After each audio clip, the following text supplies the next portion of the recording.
So Border Patrol agents are loading this group of about 20 migrants onto this bus. This is what it's like to be caught by the U.S. Border Patrol. Whoa, you got someone climbing the fence right there. Go. Let them on. A harrowing experience that's not often captured on camera. I'm in the Rio Grande Valley, a heavily policed border region along the U.S.-Mexico border, where this is a common scene. Here, people risk their lives every day to enter the U.S. by crossing this dangerous river. And the first faces they encounter are often Border Patrol agents, like Agent Jesse Moreno. Coming across the border like that is a crime. The way that these individuals came across right now puts my life at risk, your life at risk, and everybody else's lives at risk. Border Patrol has long been plagued by accusations of abuse and mistreatment of migrants, many of whom are fleeing poverty, violence, and climate disasters in search of safety. El único delito es venir acá a buscar para poder sobrevivir. Hearing how dangerous this journey is, and then seeing super young children and a pregnant minor here, it's a lot. We got rare access to a ride-along with Border Patrol to see what it's really like to police the border, and to hear from those who are paying the price in hopes of a better life. Has anyone from Border Patrol apologized to you for killing your daughter? Nunca.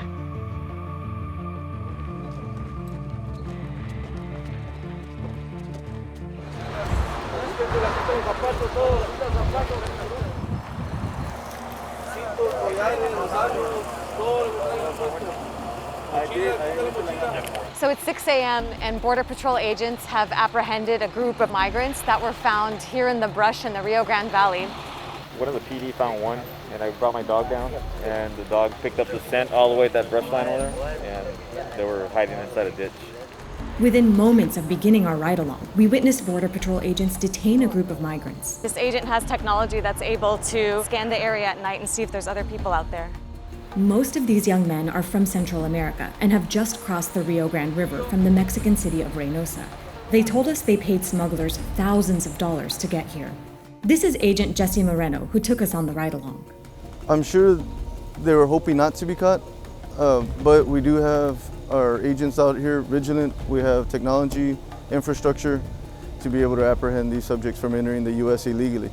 He told us from here, the group will be taken to a processing facility to be fingerprinted and inputted into their system. How old are you? 20. This 20-year-old from Guatemala agreed to speak with us on camera before being taken into Border Patrol custody. Why did you want to come to the U.S.? A trabajar para ayudar a mi familia. How much did you pay to make this journey? Como $5,000 creo. Eso ya lo pagué y todavía creo que falta un poco más. Because he's a young adult, he and the rest of this group will likely be immediately sent back. The Biden administration has rolled back some Trump-era restrictions on who can enter the U.S. from the southern border. Unaccompanied children and most families are no longer being immediately expelled, but most solo adults are, and the administration's message remains one of deterrence. I want to be clear to folks in this region who are thinking about making that dangerous trek to the United States-Mexico border. Do not come. Do not come. But that hasn't stopped people. This year, the U.S. is on track to see the largest number of crossings at the southern border in 2 decades. And it's here in the Rio Grande Valley where more people are apprehended than anywhere else. And you can see some footprints right there. Somebody might have tried to put up a ladder here and then try to go over them. They carry a ladder with them? They will have like a little makeshift ladder, but sometimes they'll put like branches and then they'll use like a human ladder, so where one person will stand there and then the other person will get on their shoulders and then try to jump this fence. Whoa, you got someone climbing the fence right there. Go. There's probably more. Let them on. That's where they went the other day. I don't think these guys they go. Over the course of the day, we saw what happens when Border Patrol detains people. First, an agent takes their information and has them place the few belongings they're carrying, like a passport or a phone, into a plastic bag. Then, they're ordered to remove their shoelaces. We were told this is to prevent them from running away or hurting agents or themselves. Next, they're either handcuffed or zip-tied to one another. From there, they get transported to a Border Patrol processing center or are immediately expelled. The way that these individuals came across right now puts my life at risk, your life at risk, and everybody else's lives at risk coming across in that manner. Did you think these guys are putting our lives at risk? Seems like they just want a better life for themselves. They can be putting our lives at risk.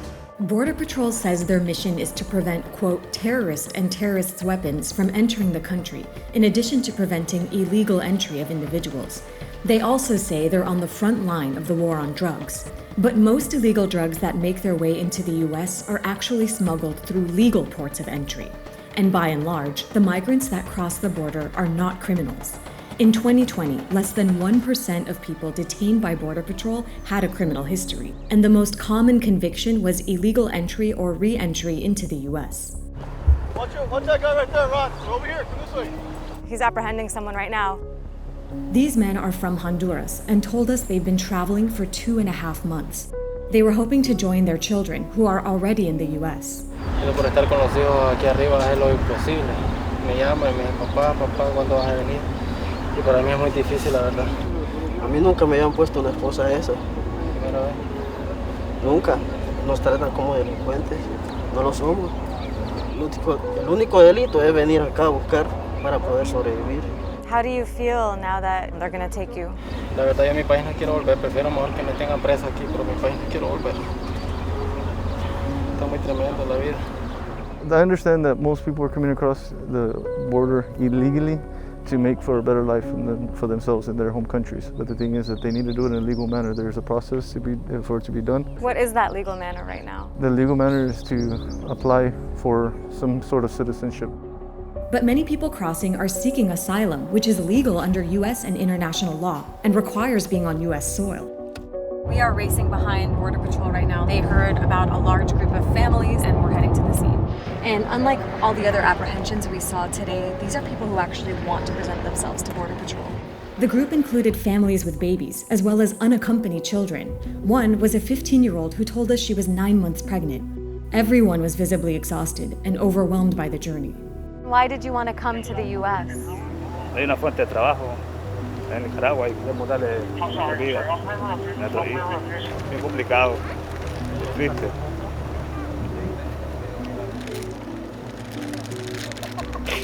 Pero bueno, gracias a Dios pues hemos logrado. Estoy llorando de emoción.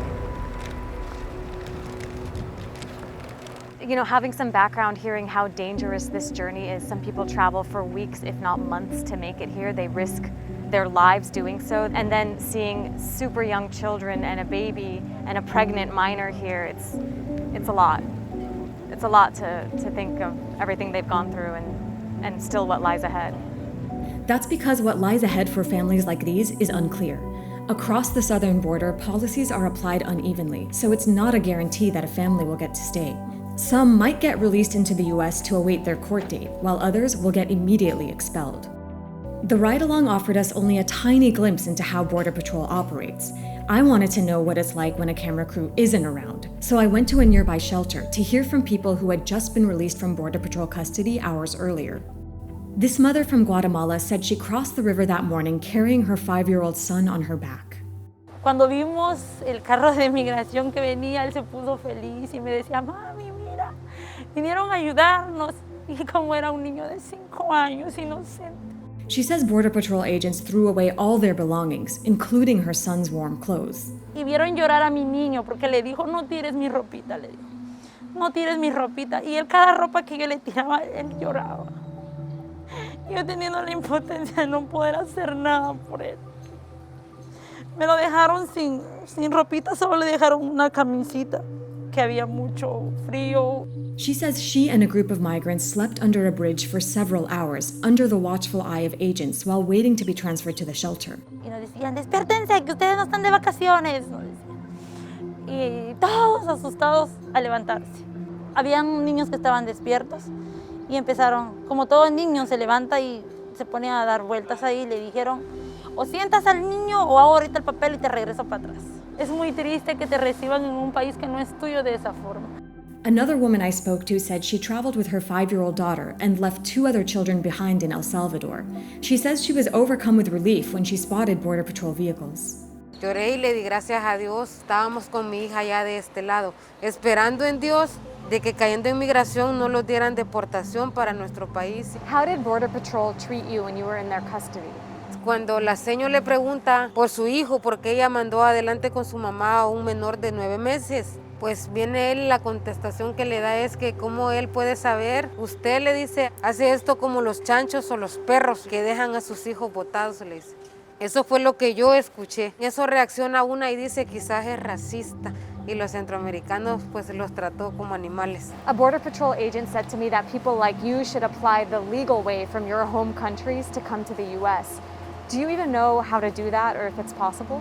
No, yo no lo he escuchado en mi país. Si yo lo hubiera escuchado, yo me quedo en mi país.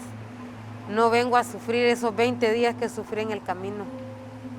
We put these allegations to Border Patrol's parent agency, Customs and Border Protection. In an email, a spokesperson wrote, "These allegations do not align with common agency practices or CBP core values, and that the agency treats those in their custody with dignity and respect." But what the women told us they experienced isn't unique, according to Shaw Drake of the ACLU. The abuse, it really is widespread based on the evidence that we have. So I think that the typical experience with Border Patrol, unfortunately, can be characterized as a negative one. Shaw attributes this to a set of policies known as prevention through deterrence, introduced in the 90s under President Clinton. So many Border Patrol agents look at their job as deterring future migrants from coming, and part of that is making sure the experience of the migrants that they encounter are as bad as possible. That has been a failed policy from the beginning. It's actually never resulted in less people coming to the border, and what it has resulted in is more deaths. I asked Agent Moreno about this. Do you guys go by a policy of deterrence here so that they never come back? No, our agents are humane and professional. I don't see when agents are being cruel or being ugly to individuals. I believe that a number of our agents, all of our agents are going to treat individuals with professionalism. But the facts tell a different story. There are extensive reports of rape, harassment, medical neglect, and verbal and physical abuse at the hands of Border Patrol agents. One report found it's virtually impossible to assess the extent of corruption or misconduct because of the lack of public information. And a government report found that CBP does not have reliable information on deaths and has not consistently reported deaths of individuals in custody to Congress. What we know is that since 2010, at least 120 people have died as a result of an encounter with a U.S. border agent. That includes at least 6 children who've died in Border Patrol custody, and 6 people in Mexico who were killed by Border Patrol agents who fired from the U.S. side of the border, including a 16-year-old named Jose Antonio Elena Rodriguez, who was shot 8 times in the back. It also includes the 2018 killing of Claudia Patricia Gomez Gonzalez, an unarmed Guatemalan woman. No Border Patrol agent has ever been convicted of an on-duty killing. Has anyone from Border Patrol or the U.S. government apologized to you and your family for killing your daughter? Nunca. Yo lo que quiero que se haga justicia. Gilberto and Lydia's daughter Claudia was just 20 years old when she left her village in Guatemala for the U.S. What is the last thing you remember saying to Claudia? Estoy en el camino y estoy orando, me dijo, no te preocupes, hija, estoy orando por ti, le dije, y ese es el último día. Más que todo, yo no quería que se fuera. No quería que sufriera en el camino.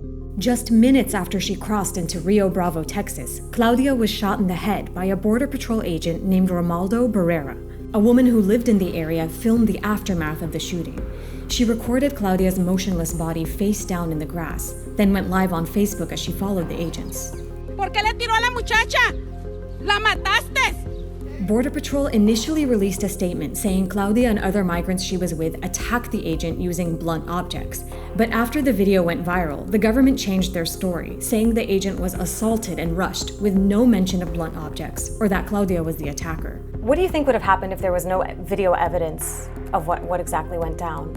Los que patrullan allí yo creo que han hecho varias veces, pero como nunca se ha visto, se queda así como impune, o se olvida.